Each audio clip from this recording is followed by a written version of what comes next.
Knjižnica Reči v ljubljanskem Savskem naselju deluje po principu klasične knjižnične izposoje, le da v njej namesto knjig izposojajo najrazličnejše predmete.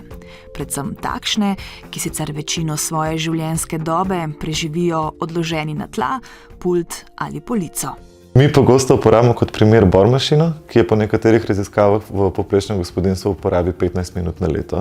In če pomislimo, koliko enih naravnih virov gre za to, da je ta bormašina uporabi samo 15 minut na leto, koliko enih odpadkov to proizvede, je treba razmišljati o nekem bolj smiselnem sistemu, kako si pa lahko to eno bormašino deli cela skupnost. Dodana vrednost knjižnic stvari je, da ponujajo okolju prijazno alternativo masovni potrošnji. Z izposojo namesto nakupa prispevamo k manjšemu ogljičnemu odtisu, skupna raba pa posamezniku prinaša tudi številne druge koristi. Velik delež naših uporabnikov predstavljajo mladi, ki so prepoznali praktičnost naše storitve, predvsem zaradi tega, ker po eni strani nimajo toliko denarja, da bi si vse sami privoščili, po drugi strani pa nimajo zares prostora, kjer bi vse to skladiščili. Tako sta recimo dva francoska študenta z našim orodjem preuredila svoj kombi v avtodom in jim je to predstavljalo dosti manjši strošek, kot bi bil drugače. Ali pa študentka Aluoja, ki je uporabila našo tablico, ki je rabila za svojo razstavo na faksu. Zaradi velikega zanimanja in v želji, da bo ljubljanska knjižnica Reči vzpodbuda za še več tovrstnih knjižnic, so pobudniki pripravili tudi priročnik za vzpostavitev. In v zadnjem obdobju je po Sloveniji res nastalo več izposojevalnic predmetov. V Kranju so jo zagnali taborniki, v Idriji mladinski center, v Logatcu pa je dobila celo mesto v participativnem proračunu.